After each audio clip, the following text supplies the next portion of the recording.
शक्तियां आपके अंदर ही छुपी हैं। सभी के भीतर वो अपार सामर्थ्य छिपा है जो असंभव को भी संभव बना सकता है।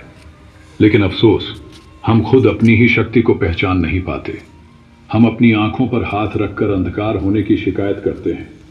इस यही जानेंगे कि आखिर पावर ऑफ माइंड होता क्या है, कैसे हमारे विचार हमारी जिंदगी को बदल सकते हैं, कैसे एक सकारात्मक सोच हमें जीत की ओर ले जाती है। यह सफर आपको आपकी असली ताकत से रूबरू कराएगा। और सबसे खास बात, मैं आपको एक ऐसी चमत्कारी तकनीक बताने वाला हूं। यह विचार आपके चेतन मन से निकलकर अवचेतन मन तक पहुंचेगा। फिर अवचेतन मन इसे सच करने के लिए हर संभव तरीका खोजने लगेगा। यही नहीं, अगर आप खुद से बार बार कहेंगे मैं स्वस्थ हूं, मैं निरोगी हूं, तो आपका अवचेतन मन आपकी जीवन शक्ति को उसी दिशा में काम करने के लिए प्रेरित करेगा जिससे आप सचमुच स्वस्थ रहने लगेंगे।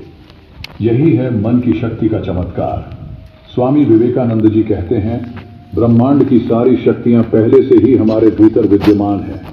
अगर हम अपनी इस आंतरिक शक्ति को पहचान लें तो कोई भी लक्ष्य असंभव नहीं रहेगा। स्वामी जी कहते हैं कि ध्यान ही वह साधन है जिससे हम अपने संकल्प बल और मन की अपार शक्ति को समझ सकते हैं। यह कोई साधारण क्रिया नहीं बल्कि आत्मज्ञान की कुंजी है। जब हम ध्यान करते हैं तो हम खुद को, अपने विचारों को और अपनी वास्तविक शक्ति को पहचानने लगते हैं। यही हमें यह जानने में मदद करता है कि मैं कौन हूं और मेरे जीवन का उद्देश्य क्या है। ध्यान हमें हमारे भीतर छुपी उस असीम शक्ति से जोड़ता है जो न सिर्फ हमारे संकल्प को मजबूत बनाती है बल्कि हर कठिनाई का सामना करने का साहस भी देती है। जब मन शांत होता है तो हम अपने भीतर की ऊर्जा को महसूस कर सकते हैं। यही ऊर्जा हमें सफलता की ओर ले जाती है। स्वामी जी का स्पष्ट संदेश है, जो बाहर जीतना चाहता है उसे पहले भीतर जीतना होगा। और ध्यान ही वह साधन है जो हमें यह आंतरिक विजय दिला सकता है। स्वामी जी कहते हैं, जो व्यक्ति अपने जीवन से निराश हो गया है उसे अपने भीतर झांकना होगा, खुद को खोजना होगा।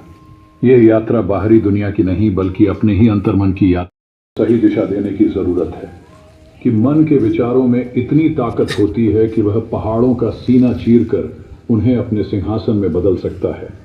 जिस इंसान ने मन के सामर्थ्य को जान लिया, उसके उपयोग की कला समझ ली, उसके लिए कुछ भी असंभव नहीं रह जाता। अगर आपको यह बात महज एक विचार लगती है तो आइए मैं आपको एक ऐसी सच्ची घटना सुनाता हूं जो इस विचार को साबित कर देगी।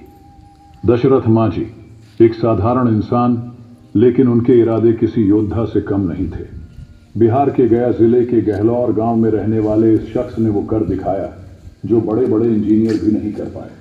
सिर्फ छेनी और हथौड़ी के सहारे उन्होंने अकेले ही एक विशाल पहाड़ काट कर रास्ता बना दिया।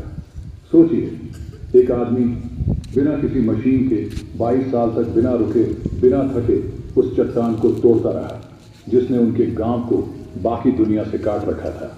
ये कोई चमत्कार नहीं बल्कि मन की शक्ति और अडिग संकल्प का प्रमाण है। अगर आप कभी बिहार जाएं तो इस रास्ते को जरूर देखें। यह सिर्फ पत्थरों के बीच बना एक रास्ता नहीं बल्कि इंसानी दृढ़ता और आत्मविश्वास की एक जीवंत मिसाल है। दशरथ मांझी ने दुनिया को दिखा दिया कि अगर मन में ठान लिया जाए तो पहाड़ भी झुक सकते हैं। यही वह शक्ति है जिसे स्वामी विवेकानंद पहचानने की बात करते हैं। स्वामी विवेकानंद जी कहते हैं कि मन दो तरह का होता है, चेतन मन और अवचेतन मन।